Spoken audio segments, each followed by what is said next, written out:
So today is called You Can't Unring the Bell. So I had to bring some bells. I had to run home and get them actually because I forgot. Now you'll notice each one of those has a different ring to it. But when I thought of this talk, you can't unring the bell. And it's kind of like once you have a spiritual awakening, nothing's ever the same. And you could try to go back to the old way of thinking. And as many groups say, we will refund your misery. We don't want to refund anybody's misery. The problem is once you know you've experienced what I'll call truth, that which has no opposite. It's never the same again. You can't go back to the old way of thinking because the old way of thinking, while it didn't work great before, at least it was familiar. Now it's no longer familiar. But and so now we just walk through life uncomfortable and itchy in our skin. And AA, it says AA ruins your drinking. Once you've gone to AA, you can never go back and drink the same. Once you have found healing and recovery of some sort, spiritually, mentally, physically, you just cannot go back. You cannot unring the bell. The bell has woke you up. And it comes in all shapes and sizes. I have a collection of bells, believe it or not. And why wouldn't I? The thing is, I didn't go out and get them. I did not go out and get bells. Friend of mine, this is made from a glass, from a glass company called Duncan Miller. Now, I do collect Duncan Miller, and I bought a lot of it myself. But it is from my hometown. And they went out of business in the mid-50s, mid-1950s. And my friend Bill, every year for Christmas, he would go to this one antiques dealer who sold all these, and he would pick out a glass, and he would, and have it made into a bell for me. And so I have about 8 of them at home, little Duncan Miller glasses in different shapes. There's wine glasses, and there's, what would you drink out of this? An aperitif? Aperitif. No, I'm certainly not going to use it for that. And it's not good enough for iced tea. It's insufficient for iced tea. It's barely big enough for communion. But I thought I'd bring this little. It's the smallest one that he gave me, that he had made for me. And I'm so glad to have all those bells up on a shelf in the living room. And this one, I don't know where I got this. It was not a Duncan Miller. But I like it. That's a Waterford or one of those things. And this sat next to my great-grandmother's bed. When I was a little boy, it was there in case she had to call for help. And I don't know if she ever had to use it or not. But I got to keep that bell. And I was always fascinated by that bell. I'd go upstairs, the 3rd floor, and I'd ring it. And I never forgot it, which means I could never unring it. All these noises I'm making here today, you can't undo those. And they're pleasant, as far as I know. To me, they're very pleasant sounding. I don't ring the bells nearly often enough. Maybe I'll start from that shelf at home. But you can't undo your spiritual good. You can only pretend that you never heard it.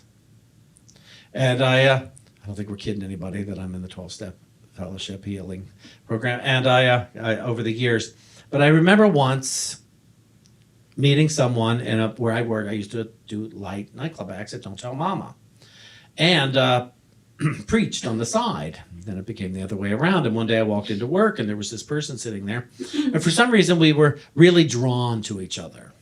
And I don't know why, but we were. And so we made a date for dinner. This is a lot of years ago. And I remember we were walking up the street towards the restaurant he met me at my apartment, and we were walking up the street. And it came out that he had been in the fellowship and had decided it wasn't for him. And then suddenly I understood why we were so cosmically drawn to each other. He wanted what I had without knowing I had it. And the dis-ease part of me wanted what he had, to be able to tell myself I could drink. But what I had to laugh at is I was telling him about my home group, and he began to brag about how his former home group of hey did things, and oh no, we do it the right way over here. We don't do it the way you guys do. But I thought, you don't even belong anymore. But it hasn't left you. It hasn't left you. You still want it, but don't know how to get back there. And that happens a lot with spirituality. You know, we are awakened. We hear things. And it's wonderful. And then we begin to have a lapse in judgment and a lapse in behaviors. And suddenly it's like, oh, I can't go to church, and I'm too ashamed to go to church. I'm too ashamed to talk to my people from my church, from Unity and stuff. Shawn's going to know exactly what happened if I walk in that door. And it's like, no, I don't. I don't know what happened. Why would I? I am a minister. I'm not a psychic. And so, that I'm aware of. But so far, nobody's ever walked in and I said, oh, you robbed a bank. Oh, you just yelled at your mother. Never. And so, but it's still too hard to come back because the pull for the old behaviors that don't work is still so strong. And the pull for this would ruin all that if I gave into the pull for the spirituality. And so it's one of those things, I'll get around to my spirituality when I get back, when I'm older, I mean. But you still hear the bell. The bell is still calling because you can't unring it. When you have done something wonderful for yourself, and it was not a selfish gesture, but a community gesture, when you have ended the isolation and you've walked into a fellowship of like-minded individuals who have all struggled, some who are still struggling. But you've walked into a community that wants higher rather than lower. It's you hear that bell. You know, sometimes. And it's like, oh, I like that bell. There have been so many people who have walked in these doors over the years, and they've said, oh, I'm home. I didn't know there was a place that talked like this. I didn't know there was a place that welcomed people quite like this. You know, I didn't know there was a place that had no judgment about me. I didn't know. I remember when I went into a Unity church for not the very first time. The first time, what I loved about it is they laughed. They laughed a lot. And that was a new thing for me. Richard Barnes was his name, that minister, and he's not with us anymore. But he was so funny, and I saw him once or twice, then I stopped going because I hadn't heard the bell yet. And then, I'm guessing it was a year later. It was either 6 months or a year later, I don't remember.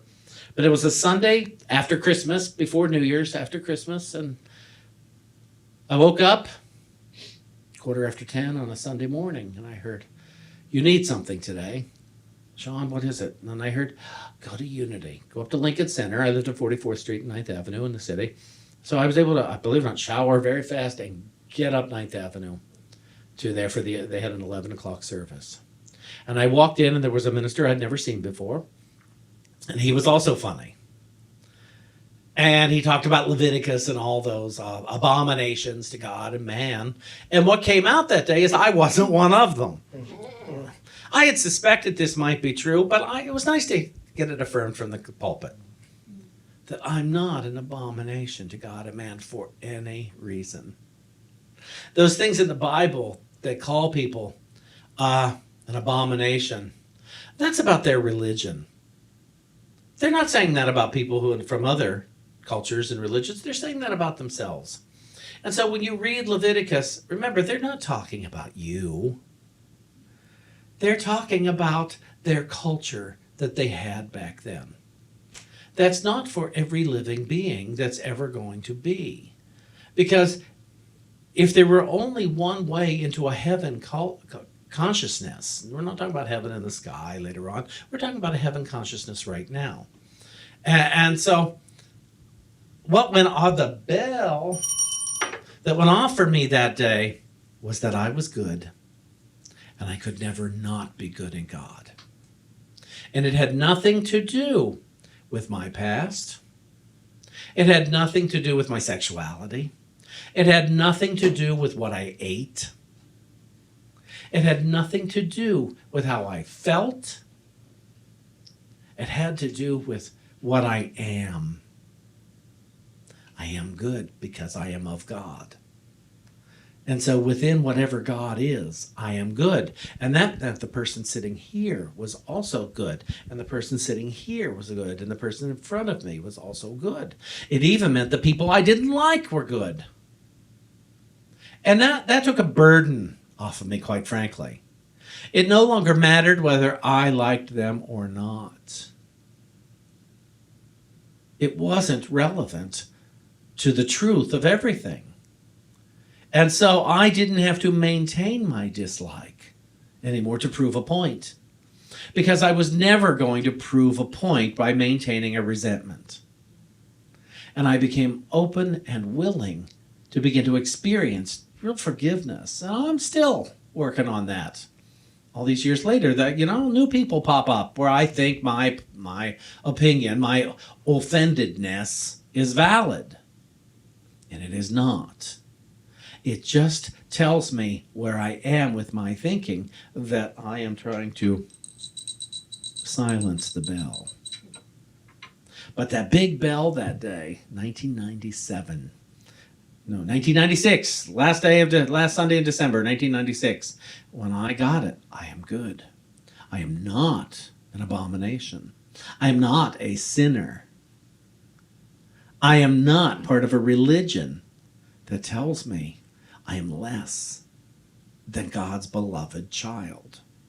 A beautiful creation of a creative and loving God. That was a nice bell. That was a really nice bell to go off. And it's never been unrung. That I'll be forever grateful. I found out that I can heal from anything. And that was that Sunday. The following week was New Year's Eve on I don't know what night of the week it was, but the minister there was having a service. And I thought, I'm going to go to that. Because I was volunteering for another group, not a church group. I was volunteering for something for all night that that served people. But I could go to this earlier service and then go downtown for that other event where I think I was chairing it actually. And so I heard that service. I couldn't tell you one thing he said. I just felt great. But he was offering a Tuesday class starting in the second week of January. And it was called How to Let God Help You, based on Myrtle Fillmore's book. Myrtle Fillmore's the co-founder of U-nity, co-pioneer. And so I bought the book and went to the class. And I loved it. That first day, it was just so great.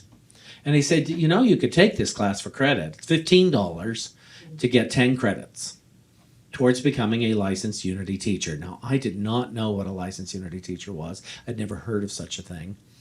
And I thought, well, I've certainly thrown away $15 enough times in my life. So what do I have to lose? And so on that Tuesday, I bought the book and I signed up for the class for credits. And on Thursday, my mother made her transition completely by surprise. And I didn't find out till the following Sunday, actually, that she had died. But she died on Thursday. We found her on Sunday. And because of everything, I remember in that first class, he talked about praying for those who are sick and dying and how to pray for them. And I remember on Thursday, Mother called me and said, "Hi, Shawn, it's Mother. I thought you'd be home." And normally she always said, "Shawn's Mother, no big deal, I'll call you later." So I tried calling her back Thursday afternoon, and she didn't answer. She was already gone. I tried calling Friday. The machine's picking up right away. And I thought, Mother's not the type to go out of town for the weekend. What's going on here? People are leaving messages, and she's not picking up. By Sunday, I called my brother and said, "Something's up. You need to go in." And it was that night that he went in with the police and the landlord, and they found her. And she's laying in bed, radio playing, no fuss, no muss. It was clearly she just went right up out of her body. And so that following Tuesday, so I went home for her funeral. And I remember, so many of you have heard me tell this story, but it's one of my favorites. When I saw my mother in the casket, and I asked for an open casket, and I looked at her, and she didn't look a thing like my mother, because you don't stay the same if nobody gets to you right away. But I wanted an open casket if it was possible, and it was possible. And I remember looking at her, and I thought, oh my goodness, my mother's in a casket. I don't know what to do with this information. This is just too big. And I thought, that's what God is. Just too big. Too big for me to understand. My mother's death was too big for me to understand. God is too big for me to understand. Life is too big for me to understand. Even hatred and violence and resentment is just too big to understand. But most of what I see in the world, it's just too temporary for me to understand. And God itself is so much more than I could ever put in a box and define. And I was okay with that. And so for the rest of that week, I could cry when it was time to cry, and I could laugh when something funny happened. I was not committed to any type of, emotion.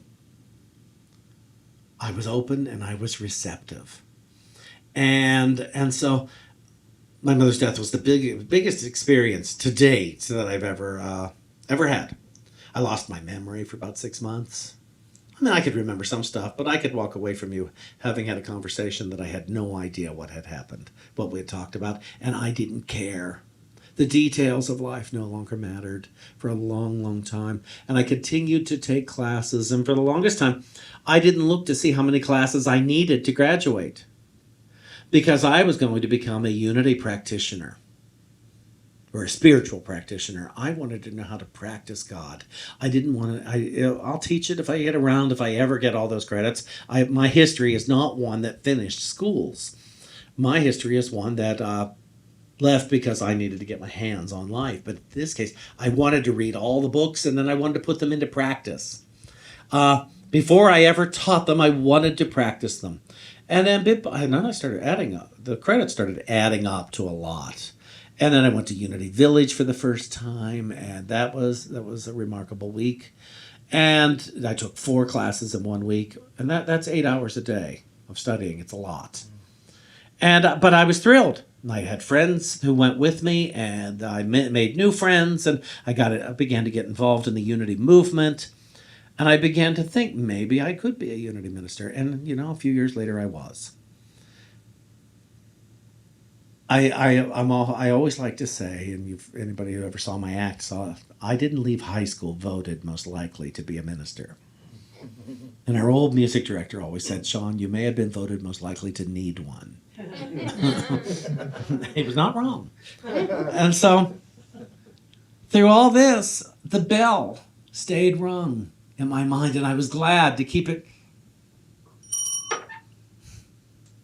in my mind. I was so interested because I no longer had to worry about a place called hell. I no longer had to worry about a God that was mad at me. I no longer had to worry about, is it Jesus I have to pray to, or do I have to do all this? No, I knew. I don't have to worry. I can go directly to source. Jesus is a great teacher. And in the Bible it says, through me, you must come through me. But what it means is, I have found a way into the kingdom in my mind, in my consciousness. Follow me and I'll show you. It doesn't mean bow down and worship me. In fact, he kept saying, don't worship me. It's not me doing it. It's your faith that makes you whole. Now, what do you have your faith in?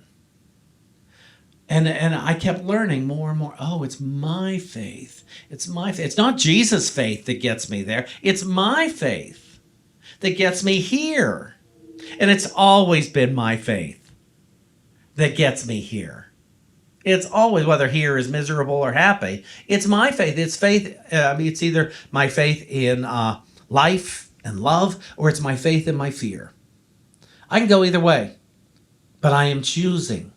I am choosing, and I am choosing to ring the bell. over and over again, or I am choosing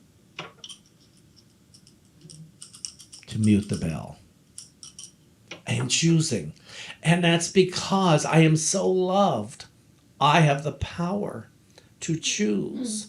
Now, I learned early on, it's kind of a mistaken thing to say God loves you. Because how could God love you if God can't not love you? God is love itself. And so we are enveloped in love itself. And one might say, well, how could we be enveloped in love itself and all these terrible things happen? And I say, continue to do your research. Continue to study. Continue to pray. Continue to meditate. Continue to listen for the bells. Continue to listen. Maybe they're not terrible things. Maybe they are the results of too many people who muted the bell, including you. Unmute it. Unmute the bell. Make yourself crazy with the darn bells. But keep hearing the bells of spirit. Keep hearing the bells of recovery. Keep hearing the bells. And the reason you're hearing them is because you're listening to them. I find it so exciting that we could have a church where our soloist just played a magnificent arrangement of Malagueña. What the heck? And that lifted the spirit up in this place like nobody's business. And our musician has a golden red sparkly jacket on. Yes. And I've got a vest on like this. And shoes, which you probably can't see, but they're pretty great. I thought, when am I ever going to get to wear this stuff anymore? So I'm wearing them. And that's because it's fun. If I could ring a bell for you today, let the bell be that within God, you're allowed to have a lot of fun, even on the hard days. Take time out from the difficulty to have fun, to laugh. I laughed a lot at my mother's funeral while I was feeling terrific grief. I remember somebody came up to me at the funeral home, and during the visitation, an old friend that I used to buy clothing from. He had a clothing store. And we used to, when I'd go home, we'd tell each other jokes and things. But he came up to, my family all bought from them, and he came up to me at the funeral home, and he said, "So what's new?" And I said, "My mother died." And he went, because he wanted to laugh. But that was what was new.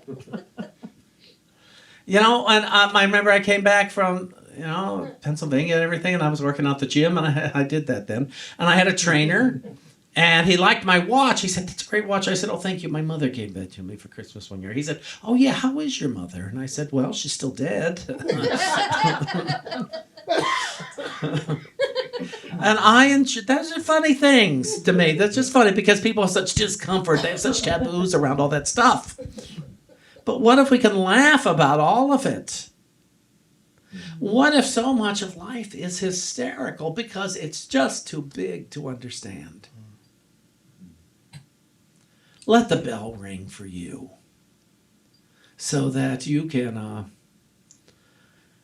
just have a great time. I'll close with this story. It happened just yesterday in our home. David's big computer died this week. That's the one his new book is on. And it's like, I couldn't, it just died. And he didn't know what. So he called his guy that has done a lot for us. And the guy drives like 25, 30 miles to get to our house. And he came in yesterday, and he went to the bedroom, or not the bedroom, the office, David's office, and his 3 helpers went in with him, Gabriel, Cooper, and Gwendolyn, our cats. And, because they're helpers. They're big helpers. And the guy's looking, and suddenly Gabriel walks up on the desk and walks right behind here. And the guy went to get him out and said, "Oh, look, that's unplugged." It was a place David didn't think to look, didn't know connected. Gabriel walked him right over to it, and then came out and kissed the guy.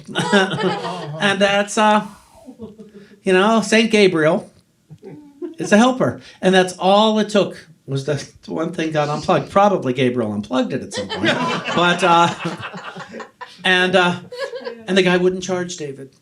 He said, "Oh no, we've done so many big things together. I can do this for you." And so I think our song that's coming out of this today. Well, first I want to ring the bell. Did you hear that? David got what he needed easily and effortlessly instead of throwing a fit around the house like, "Oh, why does everything happen to me?" Happened. The kitty.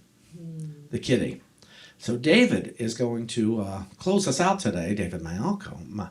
Mayalko. Perfect. Yeah, Mal. I think about it too much, and then I start saying all sorts of ridiculous pronunciations. It's like my name. If I, my last name is Moninger, and if I dare give you how they'll pronounce mispronunciations, you'll be doing it. And I'm not going to plant that seed. But it's funny that today, David would choose this next solo called "Kitten on the Keys."